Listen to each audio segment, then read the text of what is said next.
최근 인플레 감축법 때문에 전기차에 관심이 없던 사람들도 관심을 가지기 시작했죠. 미국에서 현대차 그룹의 전기차가 얼마나 많이 팔리고 있느냐도 관심 사안인데 실제 미국 판매량을 한번 볼까요? 작년까지만 해도 분기별로 5,000대 내외를 왔다 갔다 했거든요. 그런데 올해 1분기에만 무려 15,700대 넘는 판매량을 기록했고 2분기에는 19,000대에 가까운 판매량을 기록했습니다. 성장률이 대단하죠. 전기차 브랜드 순위로 보면 테슬라가 1위, 현대차 그룹이 2위를 차지했습니다. 이건 진짜 대단한 겁니다. 미국 현지에서 미국 브랜드들하고 그것도 상위권에서 경쟁을 하고 있다는 거잖아요. 그래서 요즘 현대차가 더욱 주목을 받고 있는 것이기도 합니다. 미국이 인플레 감축법을 시행하면서 미국 전기차 보조금을 받을 수 없는 브랜드에 현대기아차가 포함됐거든요. 다른 브랜드들도 안심할 수 없죠. 70종이 넘던 지원 대상 차종이 20종으로 줄었으니까요. 그런데 이게 좀 더 생각해보니 마냥 안 좋은 것만 있는 건 아니었습니다. 지금부터 딱 2년 동안 거의 모든 판도가 결정될 거라고 봅니다. 순서대로 살펴보겠습니다.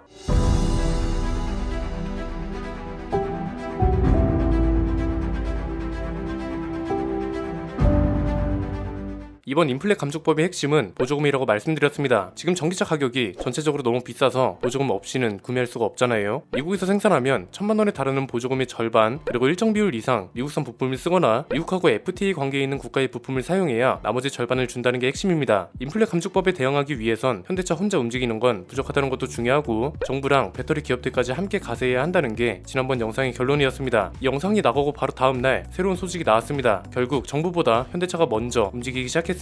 정의선 회장이 급하게 미국으로 출국했다고 합니다. 아예 직접 가서 문제를 해결하고 오겠다는 의지로 볼 수 있죠. 이번에 정의선 회장이 추진 중인 해결 방법은 크게 세 가지입니다. 첫 번째는 딜러 인센티브를 높여서 차 가격을 낮추겠다는 겁니다. 이건 무슨 말이냐면 미국의 자동차 판매 구조를 간단하게 이해할 필요가 있습니다. 우리가 미국 자동차 사이트에서 볼 수 있는 MSRP 가격은 제조사가 정한 권장 소비자 가격입니다. 말 그대로 권장 가격이기 때문에 이 가격 그대로 사는 사람은 없습니다. 우리나라는 자동차 회사마다 매장이 있고 이 매장이 브랜드 딜러가 있기 때문에 제조사가 정한 가격대로 사잖아요. 그런데 미국은 다릅니다. 제조사가 있고 제조사와는 상관없는 딜러사가 있고 이 딜러사에 소속된 딜러가 있습니다. 딜러사에 속한 딜러가 여러가지 자동차를 판매하는 구조입니다. 그래서 이 과정에서 우리나라에서 흔히 말하는 프로모션 같은 게 딜러 재량으로 붙기도 합니다. 텔루라이드를 웃돈 주고 산다는 말도 이래서 나올 수 있었던 겁니다. 수요는 많은데 공급이 없으면 딜러가 웃돈을 붙여서 팔 수 있는 겁니다. 이건 제조사의 의지랑은 상관없는 가격이죠. 자동차를 팔 때마다 딜러는 자동차 제조사로부터 돈을 받습니다. 이걸 저는 딜러 마진이라고 부르겠습니다. 이 딜러 마진을 높여주는 만큼 자동차를 저렴하게 팔라는 거죠. 예를 들어서 4,000만원짜리 차를 3,500만원에 팔면 딜러 마진이 500만원이었어요. 그런데 딜러 마진을 1,000만원으로 올려버리면 4,000만원짜리 차를 3,000만원에 팔아도 딜러 마진은 500만원으로 똑같죠. 요즘 전세계적으로 자동차 공급난이 난리잖아요. 이것 때문에 현대차가 미국 딜러 인센티브를 낮춰왔거든요. 그런데 이번에 아예 딜러 인센티브를 높여서 보조금 타격을 입지 않게 하겠다는 겁니다. 두 번째는 미국 현지 공장을 짓는 거 말고 엘라베마 공장에 있는 전기차 라인 증설을 앞당기는 방법입니다. 원래 올해 12월부터 GV70 전기차를 미국에서 생산할 계획이었습니다. 이걸 앞당기겠다는 거고 이렇게 되면 내년 하반기에 생산 예정이었던 EV9 생산 일정도 앞당겨질 가능성이 높다고 합니다. 세 번째는 최근에 언론에 가장 많이 나왔던 미국 공장 조기 완공입니다. 일단 현대차는 2025년에 완공 예정이었던 시기를 2024년으로 앞당기겠다는 계획인데 이건 변수가 존재합니다. 지금 미국에서 팔리는 현대기아차 전기차 모두 국내에서 생산되고 있잖아요. 그런데 만약에 미국 공장이 완공되면 국내에서 생산되던 물량을 미국으로 줘야 하는 상황이 됩니다. 이게 가능하려면 국내 노조의 동의를 얻어야 합니다. 이게 빨리 된다면 괜찮은데 지금 당장 현대차랑 기아 노조 모두 미국 투자를 반대하고 있는 상황이라 이건 변수랑 위험 부담이 너무 큽니다. 어차피 넘어가야 하는 산이긴 한데 지금 같은 위기 대응의 수단으로 쓰기에는 적절하지 않다는 거죠. 아직까지 우리 정부에서는 FTA 위반이라는 말 말고는 이렇다 할 대책이나 움직임이 없는 상황이라 현대차 혼자 움직이게 된 거고요. 그래서 화력이 부족한 감이 없지 않습니다. 이게 지금 어떤 상황이라고 봐야 하냐면 2024년 이후부터는 현대차를 비롯한 우리 배터리 기업들한테 호재인 게 분명합니다. 왜냐면 이미 미국에서 판매량이 받쳐주고 있는 상황에서 자동차 공장도 미국 현지에 있고 심지어 배터리 공장까지 미국에 있거나 지어질 예정입니다. 이렇게 되면 현대차는 완전히 미국이 원하는 방향으로 가게 되는 거잖아요. 제가 왜 2024년 이후부터라고 말씀드린 거냐면 당장 지금부터 2년 동안은 공백기가 생기기 때문입니다. 현대차가 이 기간 동안에는 가격 경쟁력을 가져가기가 굉장히 어렵습니다. 그냥 이런 겁니다. 아이오닉5가 미국에서 보조금을 받으면 3,000만원이에요. 그런데 보조금을 못 받아서 4,000만원을 주고 사야 한대요. 반면 블레이저 EV는 보조금을 받아서 3,000만원대를 살 수 있다? 이러면 누가 아이오닉을 사겠어요? 보조금을 받을 수 있는 차로 수요가 당연히 몰리죠. 지금 당장 2년 동안은 미국 현지 공장이 완공되지도 않은 상태라 할 수 있는 게 아무것도 없습니다. 그래서 진짜 해결책이 없나 고민해봤는데 결국 현대차한테 모든 게 달려있다 해도 과언이 아닙니다. 일단 지금 정부의 움직임에 많이 아쉽다는 건 부정할 수가 없습니다. 그래서 현대차가 직접 해결하려고 나선 거죠. 지금부터 2년이 기회일 수 있습니다. 이유는 간단합니다. 첫 번째는 이런 핸디캡을 현대차만 가지고 있다는 게 아니라는 겁니다. 이게 진짜 중요하다고 봅니다. 자, 아까 봤던 자료를 다시 볼까요? 인플레 감축법이 시행되면서 보조금 대상 차종이 70종이었던 게 20종으로 줄었습니다. 말씀드렸습니다. 이건 결국 무슨 소리예요? 나머지 50 정도 현대차랑 똑같이 보조금을 못 받는다는 거고, 이건 다시 말하면 똑같은 가격 조건이 형성됐다는 거죠. 그러면 여기서부터는 현대차 역량이 중요해지는 겁니다. 저는 이번에 나온 현대차의 결정이 그래서 중요하다고 보는 겁니다. 만약 보조금을 안 주면 보조금만큼 가격을 내려버리면 되는 거잖아요. 이게 진짜 중요한 포인트인 게, 보조금에 의존해서 가격을 낮추는 건 가격 경쟁력을 만드는 주체가 정부가 됩니다. 그런데 현대기아차처럼 스스로 가격을 낮추는 건 가격 경쟁력을 만드는 주체가 제조사가 됩니다. 전기차 경쟁력도 세대 교체가 되고 있다고 말씀드렸죠. 주행거리에만 치우쳐져 있던 평가 기준이 이제는 가격으로 옮겨가고 있다고 했잖아요. 테슬라만 있던 시절이면 모르겠지만 GM이나 폭스바겐 같은 회사들이 뛰어들면서 합리적인 가격의 전기차가 만들어지기 시작했습니다. 지금은 이게 시작 단계죠. 그런데 이번 인플레 감축법을 현대차를 비롯한 다른 질사들이 어떻게 대처하느냐에 따라서 가격 경쟁력 형성이 더 빨라질 거란 겁니다. 이건 질사가 원하든 원치 않든 시장 전체의 움직임이라서 어떻게든 만들어야 하는 경쟁력입니다. 아이오닉5가 4천만원인데 동급인 폭스바겐 전기차는 3천만원이래요. 이러면 폭스바겐 전기차를 사는 건 너무 당연한 거잖아요. 이런 식으로 시장이 형성될 수밖에 없다고 보고요. 두 번째는 미국의 정치판을 잠깐 이해할 필요가 있습니다. 우리나라는 대통령을 한번 뽑아두면 5년 동안 쭉 가잖아요. 미국은 중간 선거라는 게 있습니다. 이게 11월입니다. 바이든이 이번에 인플레 감축법에 서명을 하면서 어떤 이익을 챙겼을까요? 간단합니다. 지지율 상승입니다. 인플레 감축법을 통과시킨 이후에 지지율이 40%대로 회복했습니다. 원래 선거운동이라는 게 그렇죠. 일부러 발언도 세게 하고 내가 무조건 맞다고 밀어붙여야 나를 위한 세력들이 생기고 내 쪽에 있는 사람들이 공격하거나 반박할 수 있는 무기가 생기잖아요. 지금도 약간 그런 단계라고 보시면 될 것 같습니다. 만약에 바이든이 이 방향대로 계속 가서 11월 중간 선거에서 승리하면 법안을 일부 수정하거나 FTA 국가들을 대상으로 유예 기간을 줄 수밖에 없을 겁니다. 이건 세 번째 이야기랑 연결되는데, 이 인플레 감축법을 통해서 견제하려는 대상이 누구인지가 중요합니다. 인플레 감축법의 취지는 두 가지입니다. 첫 번째는 미국 기업들을 위한 자국 우대 정책이 있고요. 두 번째는 중국을 견제하기 위함이라는 겁니다. 자, 미국 기업들을 위한 정책이라면 FTA 체결 국가들을 절대 무시할 수 없습니다. 당장 배터리 점유율만 봐도 중국 배터리가 아니면 한국 배터리밖에 대안이 없거든요. 중국을 견제한다는 명분으로 한국까지 압박해버리면 미국 기업에도 타격이 갑니다. 어떻게 보면 테슬라나 GM 전기차의 배터리를 책임지는 파트너인데, 이 파트너가 가격을 올려버리거나 공급에 제한을 두면 어떡하나요? 우리 배터리 기업들은 미국 말고도 공급할 수 있는 곳이 많거든요. 그래서 결국 한국 같은 파트너 국가를 마냥 압박하기만 할 수는 없다는 게 미국 입장이기도 하고, 오히려 FTA 체결 국가를 포함해서 미국 기업들을 성장시키는 게 진짜 중국을 견제하는 거라서 얘네 목적대로라면 결국 조율을 할 수밖에 없을 겁니다. 그래서 지금부터 2년 동안이 정말 중요하다고 하는 겁니다. 2년 동안 다른 브랜드들을 견제하지 못하면 2위 자리에서 내려오게 될 거고, 출발점 자체가 달라진다는 겁니다. 2년을 기회 삼으면 합리적인 가격의 전기차 시장을 선도할 수 있게 되는 거고, 장기적으로 보면 소비자들한테도 이득이 될 수도 있다는 겁니다. 현대차를 비롯한 우리 기업들의 움직임을 유심히 볼 필요가 있습니다. 지금 상황을 어떻게 대처하느냐에 따라서 판도가 뒤집힐 겁니다. 일단 이게 현재 진행형이라서 결과를 막 단정 짓거나 할 수는 없고요. 지금 상황을 파악하는 것만으로도 큰 도움이 되거든요. 인플레 감축법의 방향, 그리고 이에 따른 취지나 목적, 그리고 각 주체의 이익 같은 건 오늘 영상 정도면 충분히 정리되셨을 거라고 봅니다. 오늘 내용은 여기까지입니다. 내용이 유익하셨다면 구독과 좋아요, 알림 설정 부탁드립니다. 저는 김승현 안PD의 스포일러 안PD였습니다. 감사합니다.